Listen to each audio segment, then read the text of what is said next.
어느 날 갑자기 거울을 봤는데 얼굴이 후덕해졌어. 얼굴이 좀 넓어진 것 같아. 나이가 든 것 같아. 했을 때 생각보다 생각해 보시는 분들이 잘 없거든요. 한 번쯤 이미지를 변신시키고 싶다 하시는 분들은 안녕하세요. 링크 성형외과 성하민 원장입니다.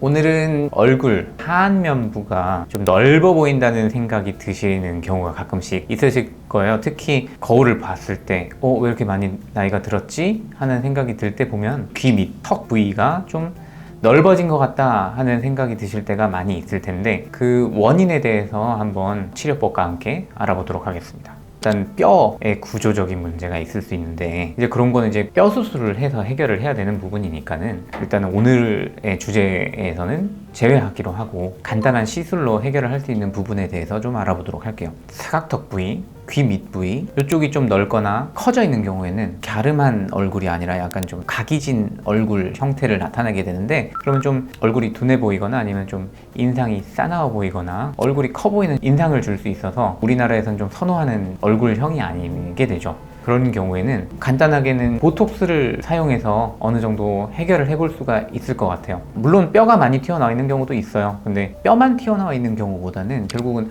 뼈, 근육, 지방, 피부 요 중에서 어떤 한 성분이라도 좀 줄이게 되면 어쨌든 볼륨이 좀 줄 수 있는 거기 때문에 오늘 말씀드리는 보톡스는 근육을 줄이는 역할을 하겠죠. 물론 이 보톡스라는 메커니즘 자체가 신경 말단에서 아세틸콜린의 분비를 블록을 하기 때문에 신경 전달이 되지가 않아요. 그래서 어떻게 보면은 이 전기불을 켰는데 불이 들어오지가 않는 거죠. 전달이 안 돼서 그런 상황을 만들어 주게 되는 거죠. 그래서 오랫동안 이 전기를 안 쓰게 됐더니 나중에는 전기가 들어와도 전구가 나갔더라, 이런 식으로 되는 게 이제 보톡스의 역할이라고 생각을 하시면 되는데, 우리가 저작근이라고 하는 근육이 4가지가 있는데 그 중에 제일 큰 눈에서 입꼬리를 연결하는 선 바깥쪽에 아래쪽에 있는 턱 부위, 깨물근이라고 하는 이 마세터 머슬에다가 보톡스를 맞는 경우겠죠. 깨물어 보세요 보통 해가지고 근육이 돌출되는 부위에다가 주사를 놓게 되는데, 그런 경우에는 근육의 부피를 줄이게 돼서 각진 부분이 좀 더 부드러워지는 효과를 낼 수 있어요. 근데 이것도 너무 많은 용량을 사용하게 되면 씹는 근육이 이제 4개가 있는데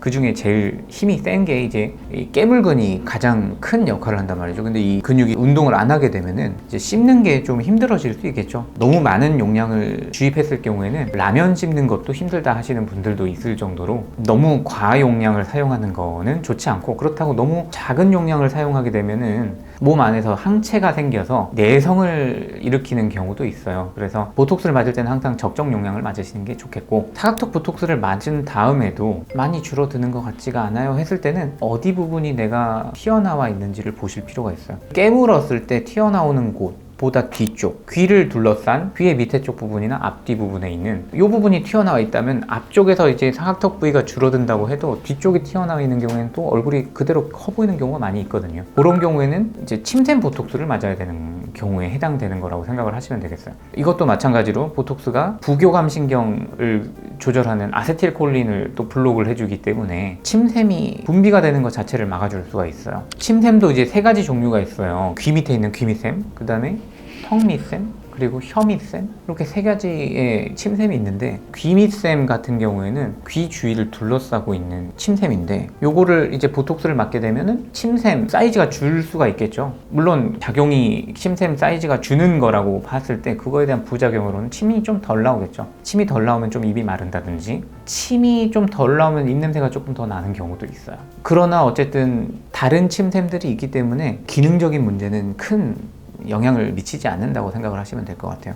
침샘이라는 것 자체가 결국은 커지는 원인을 보자면은, 어릴 때는 괜찮다고 왜 갑자기 나이가 들면서 커지냐, 이거는 계속 지속적인 식습관의 문제라고 생각을 하시면 될 것 같아요. 특히 중년 남성들을 보면은 귀 밑이 되게 많이 커져 있는 경우들이 많아요. 저녁에 회식이 많다든지 뭐 그런 경우에는 운동을 하면은 근육이 커지는 것처럼 침샘도 계속 자극이 되면은 침샘 사이즈가 커지게 되어 있어요. 그래서 식습관에 의해서 이 침샘이 커지는 경우가 많다고 생각을 하시면 될 것 같아요. 일단은 예방을 하기 위해서는 이런 식습관을 좀 1차적으로 고쳐주시는 게 좋겠고, 너무 지금 커져 있는 경우에는 예방을 하기는 너무 늦었고 보톡스를 좀 맞아서 일시적으로 좀 줄이시는 게 좋겠죠. 이것도 다른 보톡스랑 마찬가지로 한 6개월 이상의 효과가 나타난다 생각하시면 되겠어요. 또한 아까 말씀드린 이 사각턱 부위보다 조금 더 앞쪽에 턱 밑에 있는 턱밑샘도 있어요. 침을 삼킬 때 여기가 나와요 이러는 분들이 있거든요. 만져보시면은 이 누른 상태에서 침 같은 걸 삼키거나 말을 하시면 뭔가 동글동글한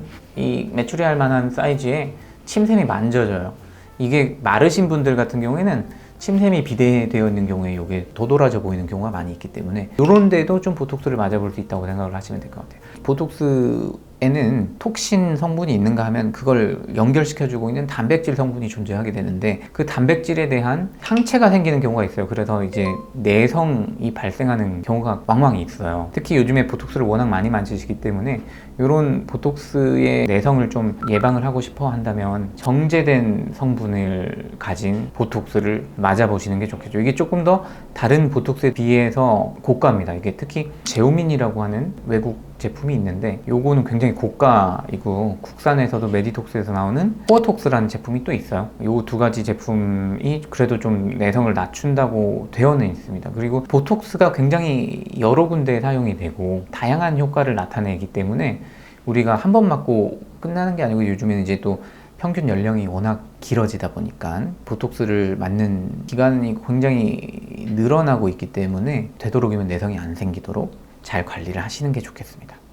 어느 날 갑자기 거울을 봤는데 얼굴이 후덕해졌어, 얼굴이 좀 넓어진 것 같아, 나이가 든 것 같아 했을 때 생각보다 침샘 보톡스, 사각턱 보톡스 생각해 보시는 분들이 잘 없거든요. 한 번쯤 이미지를 변신시키고 싶다 하시는 분들은 근처 성형외과를 찾아서 시술이나 수술을 상담 받아보셔서 적절한 처치를 받으시는 것을 추천드리겠습니다. 지금까지 링크 성형외과 성하민 원장이었습니다.